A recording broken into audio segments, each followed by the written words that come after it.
My parents skipped my wedding and called it a waste of money. But when my sister got engaged, they demanded I pay for hers. I said no. Now they're calling me a selfish disgrace. But wait until you hear how I made them regret it. They didn't come to my wedding.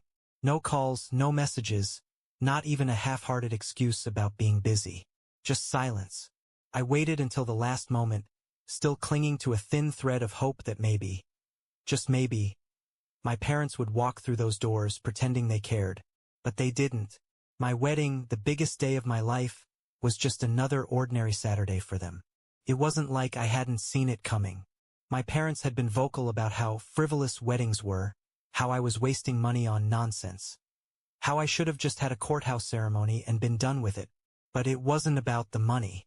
It never was. It was about control. My younger sister, Melanie, was the golden child. She could do no wrong. And me? I had spent my entire life trying to prove that I was worthy of their love, their respect. I thought maybe, if I did everything right, they'd finally look at me the way they looked at her. I was wrong. Melanie, of course, was there. She had made a show of coming in late, strutting into the reception in a dress that was just a little too white to be a coincidence, and spending the entire evening sulking at the back table, barely speaking to me. When I finally got a moment alone with her, I asked why Mom and Dad hadn't come. She scoffed. Why would they?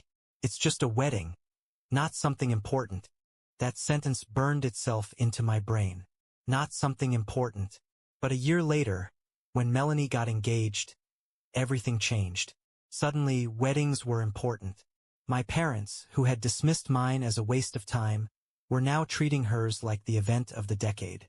They gushed about venues, debated color schemes, and swooned over dress designs. And then came the call. We were thinking, my mother said, her voice careful, calculating, that you could help out with some of the costs. Just a little bit, to support your sister. I almost laughed. Almost. Oh, I said, keeping my voice neutral. You mean like how you supported me when I got married? There was a pause. Don't be childish. My father cut in, his tone sharp. Your wedding was a completely different situation, right? Different because it was mine. I leaned back in my chair, feeling a bitter sort of amusement creep up my spine. How much? Mom's voice immediately brightened, as if my willingness to entertain the conversation meant I was already sold on the idea. Well, the venue alone is 20 grand. And then there's catering, the dress, the flowers. I cut her off. How much do you want me to pay? Another pause. 10,000, she said, almost hesitantly, as if she knew how ridiculous it sounded but was still hoping I'd say yes. I let out a slow breath. No. Silence. Then the anger came. My parents' reaction to my refusal was immediate and brutal. You're being selfish, my father barked. Melanie would do this for you. I let out a humorless chuckle. Would she? Because I don't remember her offering to help when I was struggling to cover my own wedding expenses. She's your sister. My mother tried, her voice softer now, attempting manipulation instead of anger. This is what family does. Family. That word had been used against me my entire life. Growing up, it was always about Melanie. She was the golden child, the one whose every achievement was celebrated, whose every whim was indulged. I, on the other hand, was an afterthought. When she needed money for extracurricular activities, my parents found a way. When I needed help paying for college books, I was told to get another job. When she wanted to study abroad for a summer, they dipped into their savings. When I wanted to move into my first apartment, I had to figure it out myself. And somehow, through all of that, I still kept trying to prove myself to them. When Melanie graduated, I was already working full-time, saving up, being responsible. But that didn't stop my parents from expecting me to help support her. She's still figuring things out, my mom would say. You're more stable than she is. So I paid. I covered small things at first, her groceries, her phone bill. Then it became rent payments, car repairs, even her vacations. Every time I tried to protest, my parents shut me down.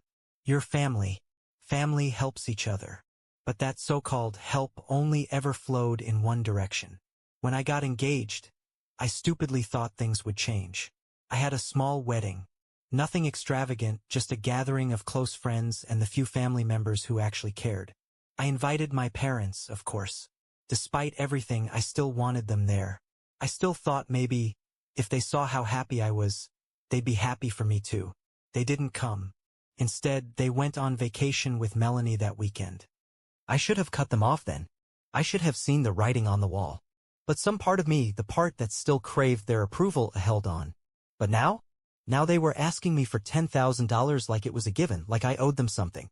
I thought saying no would be enough. I thought they'd accept it and move on. I was wrong. The escalation. At first, it was just guilt-tripping. Calls from my mother, messages from my father. Think about what you're doing, they'd say. Do you really want to be the reason your sister's wedding is ruined? Then Melanie got involved. You're seriously not helping, she texted one night. It's just money. You make plenty. Why are you being so bitter? Bitter. That word stung more than it should have. She had no idea what I had sacrificed for her.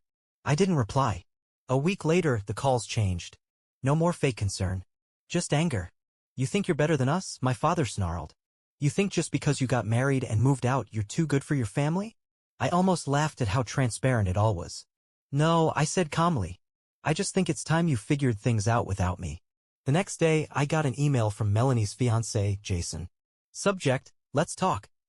Hey, I don't know what's going on between you and your family, but this is getting out of hand. Your parents are really upset and Melanie is stressed beyond belief. I get that there's history here, but maybe we can come to some kind of compromise? You don't have to pay the full $10,000, but if you could contribute something, it would mean a lot. Let's talk.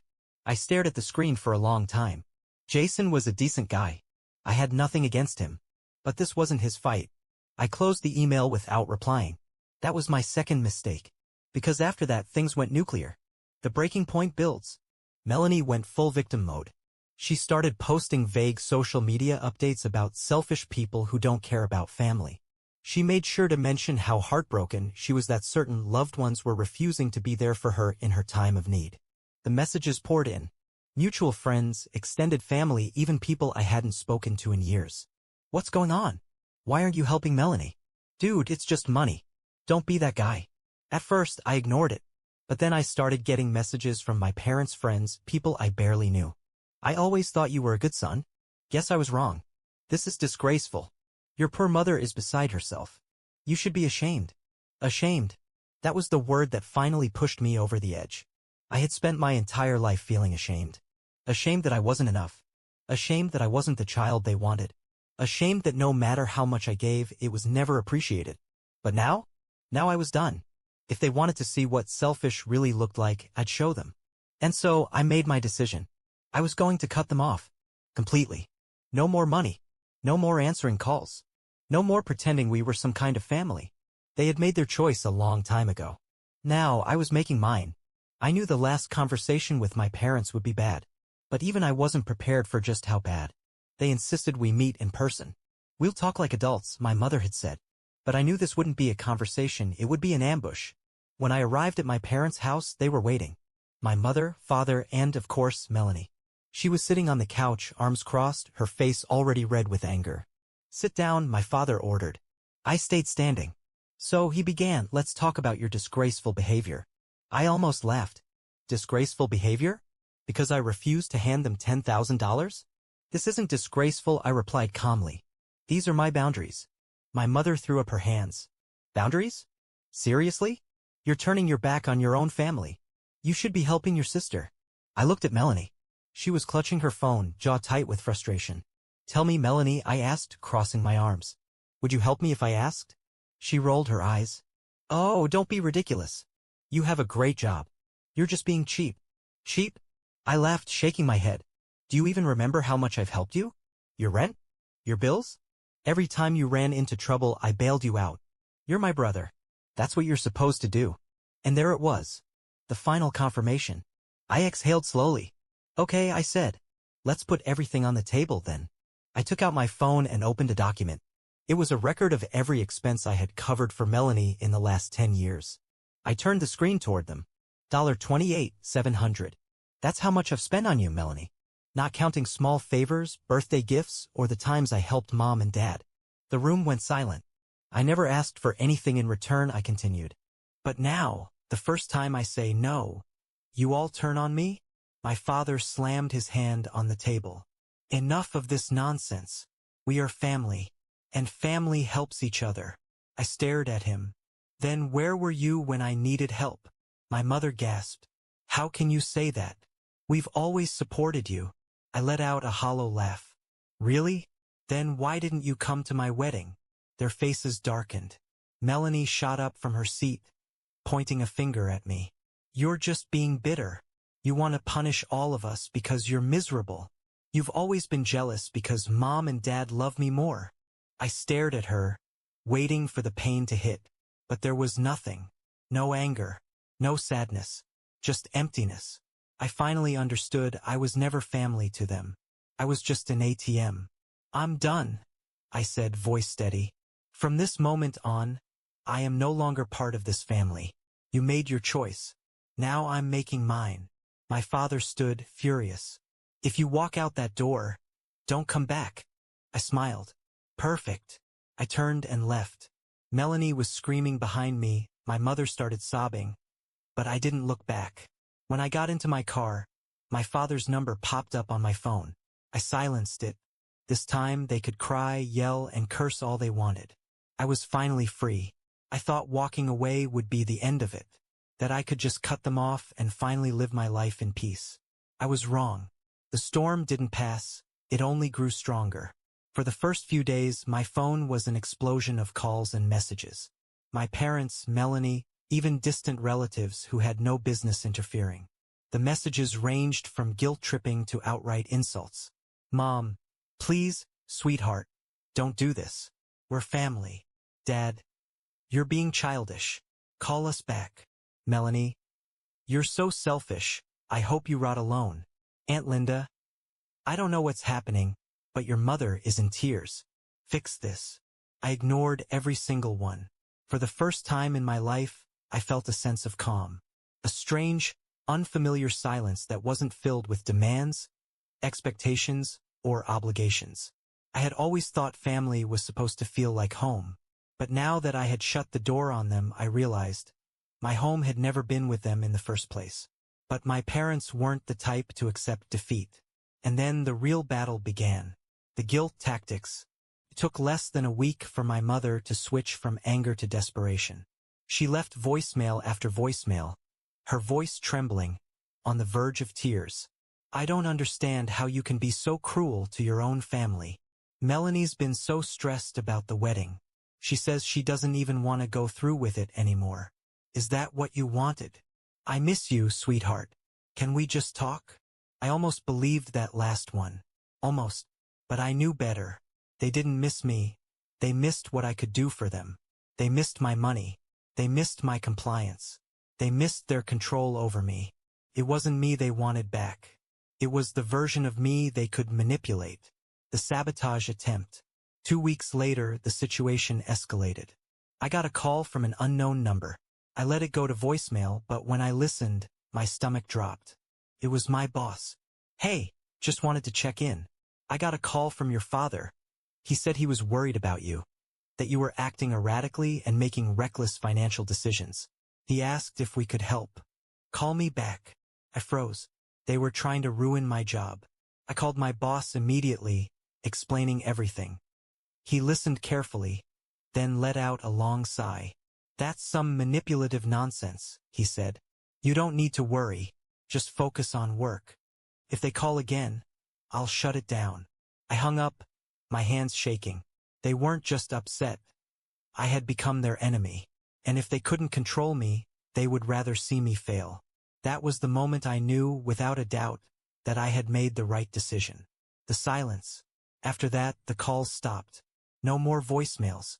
No more messages. No more desperate attempts to pull me back in. First, I thought it was over. Then I realized they weren't done. They were just regrouping. 2 months passed. Life was quieter, calmer. I focused on work. I went out more. I started actually enjoying my life. Then, one evening, I got a text from an unknown number. Melanie, I hope you're happy. The wedding is canceled. Mom and Dad blame you. I blame you. You ruined everything. I read it twice. Then I deleted it. because for the first time in my life I didn't care. The final attempt. 3 months later, just when I thought they had finally let go, my mother showed up at my apartment. I opened the door to see her standing there, clutching her purse, eyes red from crying. I should have slammed the door in her face, but I didn't. I stepped outside and crossed my arms. "What do you want?" She sniffled. "Can we talk?" I didn't say anything, just waited. She took a deep breath. "Your father isn't doing well. This whole situation has put so much stress on him. He's not sleeping. He's barely eating." I said nothing. She tried again. "I know we made mistakes. I know things got complicated. But we're your family." That word again. Family. It was the word they had always used to keep me under control. To keep me giving, sacrificing, bending. But it didn't work anymore. "I'm not coming back, Mom," I said flatly. She looked stunned. "You can't mean that." "I do." Her face twisted. "So that's it? You're abandoning us?" I laughed, but there was no humor in it. "You abandoned me years ago. I'm just returning the favor." Tears welled in her eyes. "I don't even recognize you anymore." I met her gaze. "Maybe that's because, for the first time, I'm not bending over backwards for you." She took a shaky breath, as if trying to process that. Then, she shook her head. "You'll regret this." "No," I said, stepping back inside. "I won't." And I shut the door. Moving forward, that was the last time I saw my mother. I heard through distant relatives that Melanie ended up having a smaller, cheaper wedding. That my parents weren't happy about it. That they blamed me for everything. I expected that. What I didn't expect was how good it would feel to finally be free. No more guilt. No more manipulation. No more being treated like an ATM instead of a son. For the first time in my life I was living for me, and I had never been happier. I used to think that family was forever, that no matter what, blood was thicker than water. That if I just proved myself, worked hard enough, sacrificed enough, gave enough, one day my parents would finally see my worth. That day never came, and now it never will. It's been a year since I walked away, since I set boundaries and finally chose myself over them. And in that year, I've learned more about family, love, and self-respect than I ever did in all the years I spent trying to please them. But it wasn't easy. The aftermath. What came next? After my mother showed up at my apartment and I shut the door on her, I expected her to keep trying. Maybe another surprise visit. Maybe more guilt-tripping texts. Instead, I got nothing. Total silence. And honestly, that was almost worse. For the first few weeks, I kept waiting for the other shoe to drop. I checked my phone constantly, half expecting a missed call or another dramatic message from Melanie. But there was nothing. It was like I had ceased to exist to them. First, it hurt. As much as I had wanted to break free, some part of me, the part that had spent decades trying to earn their approval, still ached at how easily they let me go. But then, little by little, that hurt started to fade. Because I realized something. I wasn't losing a family. I was escaping a cage. Finding myself again. Without them in my life, I had to ask myself, who am I when I'm not being used? For so long, my identity had been tied to my role in the family. I was the provider, the one who fixed everything, the one who kept everyone afloat, even at my own expense. Now, for the first time, I was just me. And at first, that was terrifying. I didn't know what to do with all the time, energy, and money that was no longer being drained by them. I had no idea what I actually wanted in life because I had never been allowed to prioritize myself. So I started small. I went on my first real vacation, one where I didn't have to worry about bailing someone else out. I traveled to Europe, something I had always dreamed of but never let myself do because family responsibilities came first. I started going to therapy, working through years of manipulation and self-doubt. My therapist was the first person who ever said to me, "You don't owe them anything," and I actually started to believe it. The final attempt. 6 months after I cut them off, my father tried to reach out one last time. I was at work when my phone buzzed with an unknown number. I let it go to voicemail, but when I listened, my stomach twisted. "Dad, look, I know things got messy, but we're still your parents. and you'll always be our son. I think it's time to let the past go and come home. I sat there, staring at the phone, emotions warring inside me. Not once did he say sorry. Not once did he acknowledge what they had done. Just a smooth, calculated attempt to reel me back in, like nothing had ever happened. I thought about calling back, about giving him one last chance. But then I remembered everything. The years of emotional blackmail. The way they had laughed behind my back while taking my money. The way they had sabotaged me when I refused to play their game. And I deleted the voicemail. That was the last time they ever tried to contact me. A new beginning. 1 year later, I'm happier than I've ever been. I got a promotion at work. Something that would have been impossible if I was still financially shackled to my family's endless needs. I moved to a new city, far away from the toxicity of my past. And most importantly, I built real relationships. People who actually cared about me. Friends who didn't see me as a wallet. A partner who loves me for who I am, not what I can provide. For the first time in my life, I know what healthy love feels like. Lessons learned. If there's one thing I've learned from all of this, it's this. Family isn't defined by blood. It's defined by love. Just because someone is related to you doesn't mean they deserve access to your life. Love without respect isn't love. It's control. And no matter what anyone says, you don't owe anyone your peace, your money, or your sanity just because you share DNA. I used to think that walking away from my family was the worst thing I could ever do. Now I realize it was the best thing that ever happened to me.